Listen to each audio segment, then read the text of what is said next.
দিচ্ছি।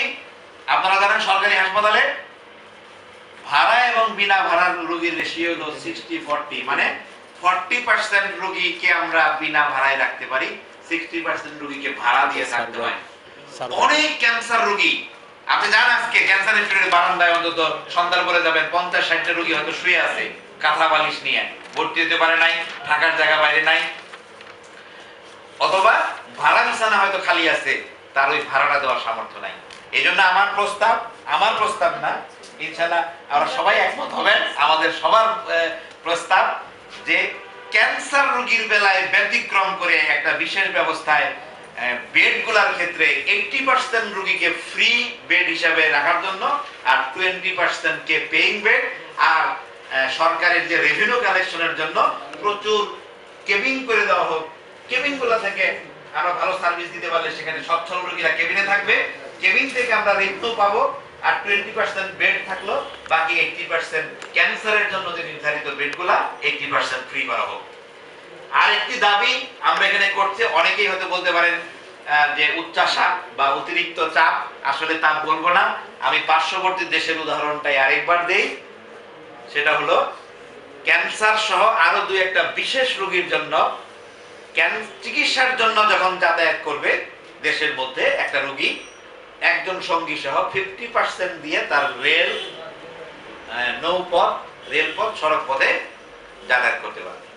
এটা অনেক কঠিন কাজ, একদিনে হবে না, বাট তারপরেও আমরা এই দাবিটা যদি তুলি, আমাদের পাশের দেশেও যেহেতু আছে, আমরা কেন করতে পারবো না? ক্যান্সার রোগী যাও তারা 50% রেটে এই টিকিটটা পাবে। আর 8 নম্বরটা, এটাও খুব স্পর্শকাতর বিষয়, আমি একজন নিজে ডাক্তার হয়ে আমার জন্য এটা খুবই স্পর্শকাতর, তারপরেও বলি, দুঃখজনক হলেও সত্য, বেসরকারি খাতে ক্যান্সার চিকিৎসার ব্যয় সাম্প্রতিক বছরগুলিতে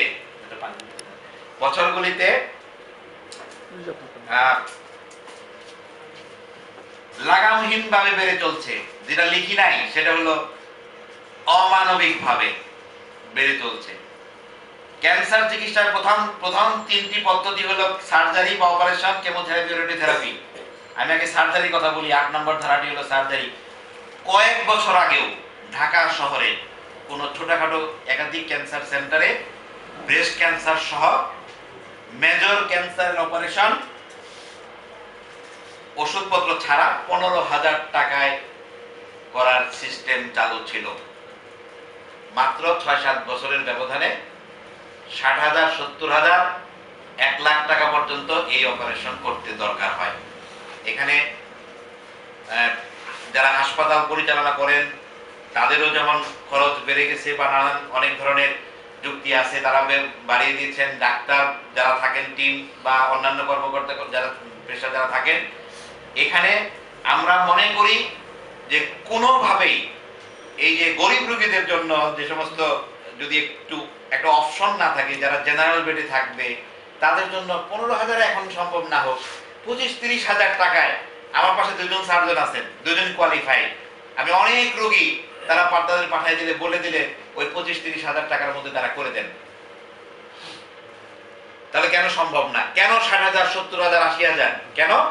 যেহেতু এই বিশেষায়িত এই সার্জন সংখ্যা কম, আমরা এখানে দেখছি লাগামহীন ভাবে।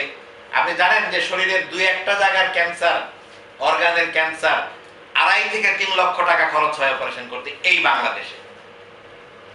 আর কমন যে ক্যান্সারগুলি 60,000, 70,000 টাকার নিচে, আমার ধারণা যে আপনারা নিজের কোন রোগী নিয়ে এটা করাতে পারবেন না কোনো প্রাইভেট সেন্টার থেকে বাংলাদেশে টাকা দেওয়ার জন্য। আমরা মনে করি এটা একদম অমানবিক। আমাদের সংখ্যাগরিষ্ঠ রোগীদের জন্য এটা এফোর্ড করা একেবারেই অসম্ভব। হয়তো বাধ্য হয়ে জমি জমা বিক্রি করে মানুষ করে, বাধ্য হয়, কিন্তু এটা ঠিক না। সবাইকে একটু মানবিক দৃষ্টিকোণ থেকে দেখার জন্য বলছি। 9 নম্বর দাবি, রেডিয়েশন চিকিৎসা। আগেই বলছি মাত্র 9টি সরকারি প্রতিষ্ঠানে রেডিয়েশন চিকিৎসা এখন চালু আছে, তাও অনেকগুলোতে অনিয়মিত হয়ে যায়, নষ্ট হয়ে যায়, ঠিক করতে সময় লাগে। প্রাইভেট সেক্টরে 4-5টা এখন চালু আছে। আগে ছিল একটা, যেখানে রেডিওথেরাপি দেওয়া যেত। 5টা বা 4টে সেন্টার হওয়ার পরে আনফরচুনেটলি স্রেফ 3 থেকে 4 গুণ হয়ে গেছে রেডিওথেরাপি চিকিৎসার খরচ। সুবিধা বাড়ার পরে যেখানে কমার কথা, মানে নতুন নতুন সেন্টার হওয়ার পরে, হ্যাঁ ওনাদের কিছু যুক্তি আছে, সেটা হলো যে আমরা কে কার চাইতে আরো সফিস্টিকেটেড মেশিন আনতে পারি, সেইগুলি বলে অনেক 2 গুণ 3 গুণ রেট বাড়ছে, তাদেরও নিশ্চয়ই যুক্তি আছে। কিন্তু আমি কিছুটা খোঁজখবর করার চেষ্টা করলাম, এই কথাটা বলার আগে কিছু খোঁজখবর করার চেষ্টা করলাম। আপনারা জানেন ইন্ডাস্ট্রি 2 রকম হয় না, 3 রকম হয়, হালকা, মাঝারি, ভারী শিল্প। যে একটা ছোট্ট একটা ফ্যাক্টরি দিয়ে 2 লাখ টাকা দিয়ে ব্যবসা শুরু করবে, সে কিন্তু চেষ্টা করবে 2-3 মাসের মধ্যে বা 6 মাসের মধ্যে সে যাতে একটা ওখান থেকে মানে ব্রেক ইভেন পয়েন্টে মানে যেতে পারে। মাঝারি শিল্প যারা করে তারা চিন্তা করে 5-7 বছরে হয়তো আমি বেশি ইনভেস্ট করব, আমার লাভটা উঠে আসতে একটু সময় লাগবে। আর যারা ভারী শিল্প করে, অনেক টাকা খরচ করে, তারা কিন্তু আর অনেক সময় লাগে। রেডিওথেরাপির চিকিৎসার যে ইনভেস্টমেন্টটা নৈতিকভাবে হওয়া উচিত ভারী শিল্পের মতো, যাতে অনেক টাকা ব্যয় করব, আমি 20 বছর হয়তো লাগবে বা 15 বছর লাগবে, কিন্তু ডেফিনেটলি এটা লাভ উঠে আসবে 15 বছরে। আমি যদি সেটা 3 বছর টার্গেট করি, 5 বছর টার্গেট করি, তাহলে তো রোগীর খরচ 2 গুণ 3 গুণ হবে। আমি স্বীকার করি যে তাদেরও অনেক যুক্তি থাকবে। এটা আলাপ আলোচনার মাধ্যমে আমরা এটা কি কোনো একটু মানবিক দৃষ্টিকোণ থেকে দেখা যায় কিনা, বা সরকারও যদি কিছু সুযোগ সুবিধা দিতে পারে এই সমস্ত মেশিন আমদানির ক্ষেত্রে। আমি জানি মেডিকেল ইকুইপমেন্ট আনতে অনেক শুল্ক ছাড় পাওয়া যায়।